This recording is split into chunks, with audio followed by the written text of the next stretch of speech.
Now there is a very popular concept in the gas dynamics, which is a Avogadro law.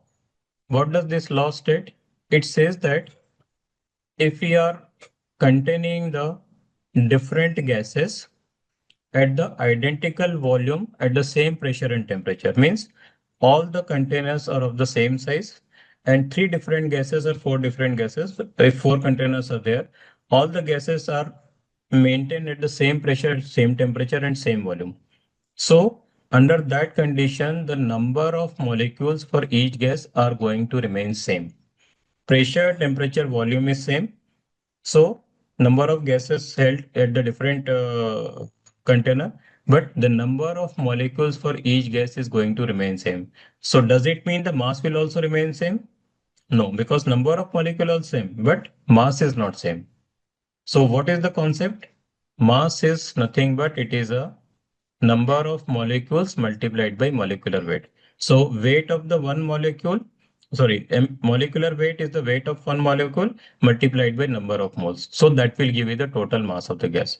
So it says that it means the mass flow rate, it is a function of the number of molecules and the molecular weight of the gas. So molecular weight is affecting the mass. Ultimately, it is affecting the sizing of the compressor also then. So this is the third equation. Now we have the, now what we do, this M has to replace by the N into MW. So PV is equal to MRT. So M is replaced by the N into MW. So now we have again the new equation. Now what we are doing here, we are just rearranging it. MW and R, molecular weight and specific gas constant. The product of these two parameters always remain constant for all the gases. So if this remains constant, then what is it? This is called the universal gas constant. So universal gas constant UGC, it is nothing but the product of molecular weight and specific gas constant R. So the equation reduces to now PV is equal to NUT. Okay, PV is equal to N. These two terms are replaced by the U and then T. So we have two equations, PV is equal to MRT and PV is equal to NUT. So depending on the information which is available to you, we can use either of the equation. Now, gases, there are two types. One is the real ideal gas and the other is the real gas, because most of the gases are considered as a real gas. But for the simplification of our calculation or whenever we are doing, we may assume that the gas behavior is same as of the ideal gas, just to simplify over the problem. Okay, but in practice, all the gases are behaving like a real gas. So then obviously there will be certain deviation to this equation. So deviation of the behavior from the ideal gas, that has to be captured in this equation also. So there is a concept called the compressibility. So compressibility factor is introduced in this equation. So we have the equation like PV is equal to RT. So simply we have to introduce it Z, which is a compressibility ZRT. And the same compressibility factor Z, it is introduced the other two equation, PV is equal to MRT. So we have introduced Z, so MZRT. Similarly, the N UGCT, we introduce the Z. So these are the three equations which we are frequently using whenever we are doing the compressor sizing or analyzing the compressor performance. So these are the basic things. So this equation along with the steady flow energy equation and integration, we have achieved the polytropic head calculation equation, which is a combination of the six parameters. Now, as I told you that compressor is handling a certain volume and compressor is handling the compressible fluid, which is a gas. So obviously, if you are increasing the pressure, it is increasing the temperature also. Also, the volume is changing. So as you compress the gas, volume will decrease. It means there are the three parameters, pressure, volume, temperature. These three parameters are interrelated for the compressible fluid gas. So how to specify the volume then? So there are the two methods. The volume flow rate, it is expressed at a NTP and STP. So NTP is the normal temperature pressure, STP is the standard temperature pressure. So there are the parameters defined. For NTP, it is a 0 degree C and 1 bar absolute. And for standard temperature pressure condition, it is a 1 bar absolute, and temperature could be either 15 degrees C or 20 degrees C, depending on the country of origin, means location where you are going to install the compressor. So these parameters are well defined in the process data sheet also. But we should know what is NTP and what is STP. So you should not get confused that why it is a 15 degree. So 15 degree, it means the process data sheet is indicating as a standard condition, whereas the normal is corresponding to 0 degrees. So we should know the fundamentals before sizing the compressor, because otherwise the volume will be different if you mix two concepts and the compressor sizing will go wrong. And once the compressor sizing you have selected and finalized, but actually when it is running on the site, it is not able to handle the defined or the definite amount of the gas. So it will be underperformance.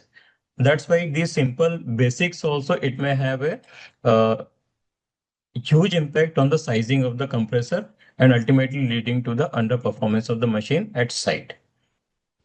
So this is about the volume flow rate at two conditions. But are we sizing the compressor for these two NTP or STP condition? No. We are sizing the compressor for the actual condition of the temperature pressure. But actual condition of pressure and temperature, that is again correlated with the NTP and STP, because whenever we have to compare the two different machines, if pressure temperature is different, volume is also going to different. So how you are going to compare the two different machines?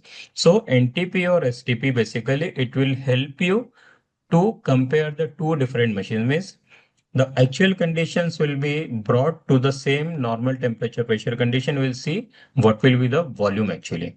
And that volume will give you the comparative assessment that one compressor, it is of bigger size, other compressor is of smaller size. Because what we had done now, we have brought the actual condition, we have reduced it to the normal temperature pressure or standard temperature pressure.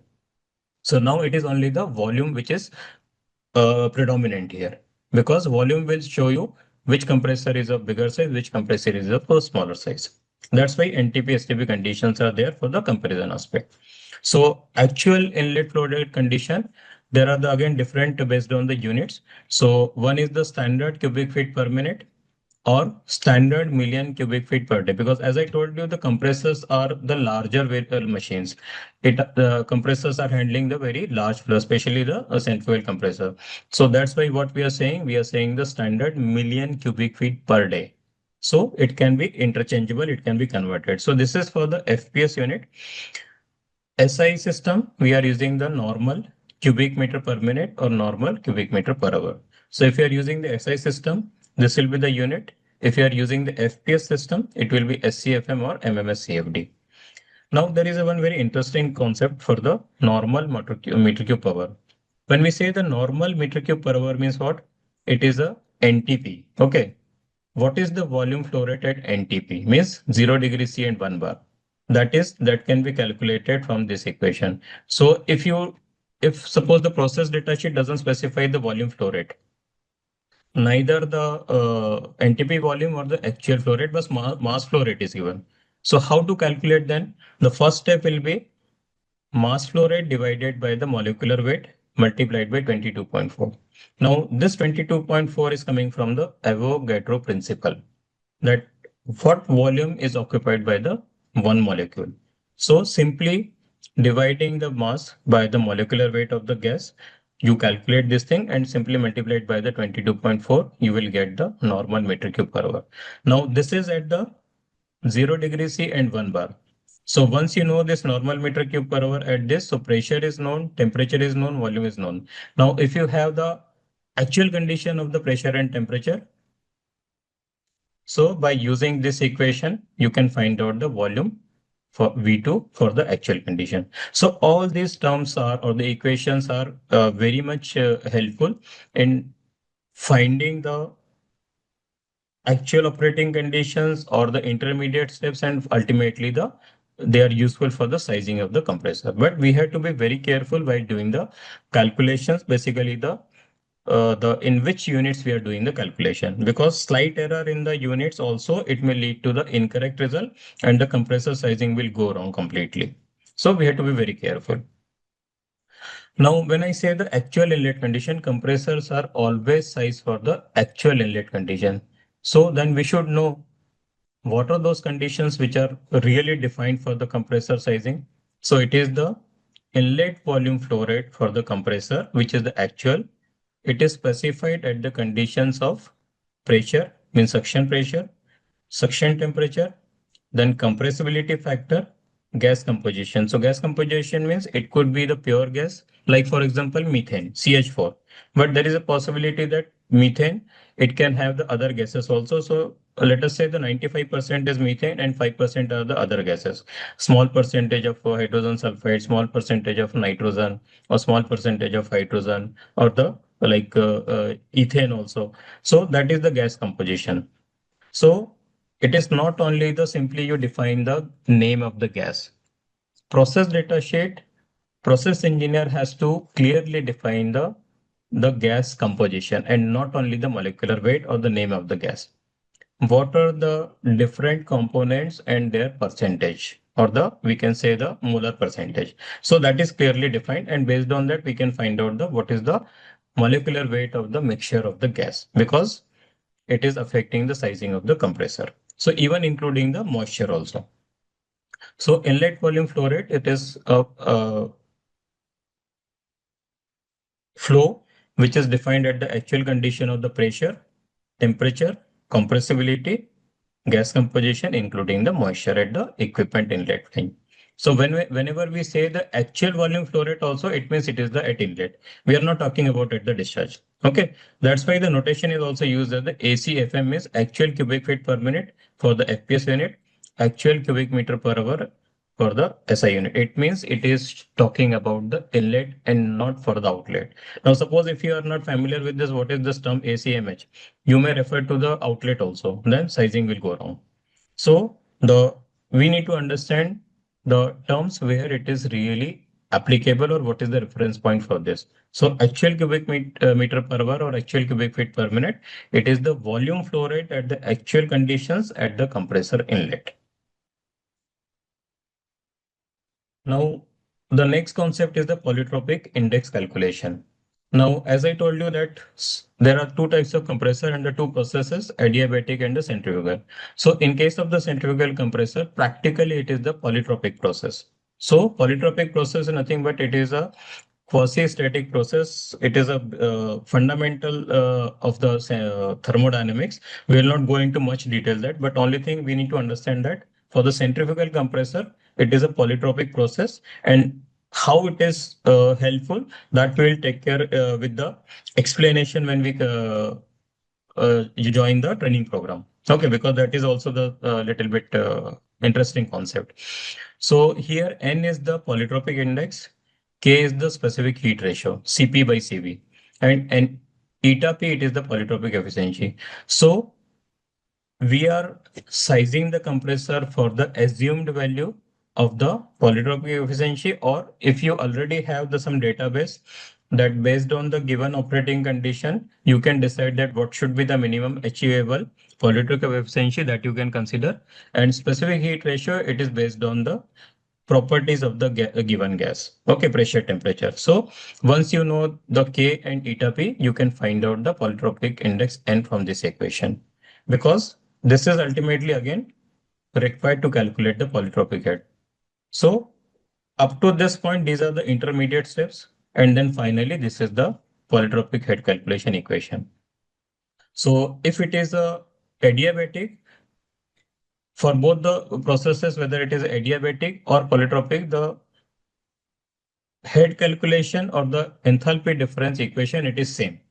If you see compare, it is a H2 minus H1, H2 minus H1. HA means it is a adiabatic head, HB is the polytropic, and here it is shown as a minus W minus W. So basically W, it is a nothing but the work done by the compressor on the gas.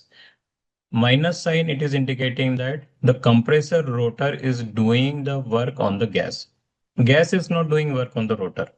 Whereas in case of the turbine, what we are having inside the turbine, we are giving the power output, means so it is always positive. Whereas in case of the compressor, it is with the negative sign. It means it is a work consumption. It is a power consuming machine, not the power delivering machine. That's why it is with the negative sign. Now, if you see here in both the equation, all the parameters are same except this index. Z average R K, here it is N because here it is adiabatic, so it is a specific heat ratio. Polytropic it is N. T1 is same. Pressure ratio is same. Now K1, K minus 1 upon K, here it is a 1. Okay, it is not a L. K minus 1 upon K. So polytropic it is a N minus 1 upon N. Minus 1 divided by K minus 1. Here K is replaced by N. So equation is same. Only thing you have to simply replace the K, which is a specific heat ratio in the adiabatic heat generation. You have to substitute by the N. You get the polytropic heat. So our focus will be on this equation. Now, I just want to ask you one thing. If you look at this equation, in this equation, nowhere the molecular weight of the gas is appearing in this equation.